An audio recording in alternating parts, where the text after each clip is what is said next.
Atapona usijali. Lakini ni sawa. Mm. I'm not here to destroy anyone. I'm not here to destroy kila mtu. Siko hapa ku destroy Kaya. Siko hapa kumbrand shame ama kumeka feel sijui afai. No, I'm not here. I'm not here. I'm not here ati niko hapa kutusiana. No. I was fucking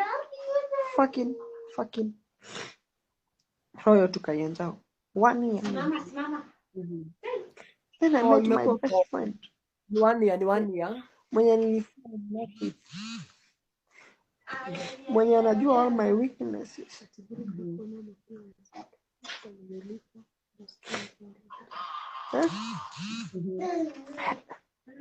I might be here crying, blah blah blah, all the kadamas. Ni sawa. Me to see me. I can take all the hate. I can take all kila kitu. Yes, I loved Kaya. And the first fucking day, siku ya kwanza tulimit na Brisam. I video call her. Nikamvideo call, nikamwambia niko kwa my friend anaitwa Brisam na wakasalimiana vizuri sana. No, Dada Sara, you can't control your heart. You can't control your heart. Kama kitu imependa. Moyo ukipenda umekipenda. Ona iko ni satisfaction ya kimwili. Hata kama ni satisfaction za body. There is one friend mwenye anaweza kusikiza, solve your own shit, akuguide.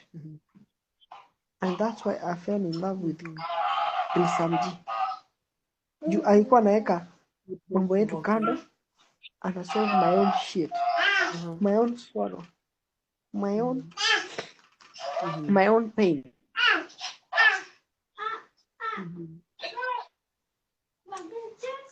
Sitaki kusema vitu zenye nimepitia hapa kwa live. I'm a human. I'm human. Na I tried so much hide kwa Kayanjao.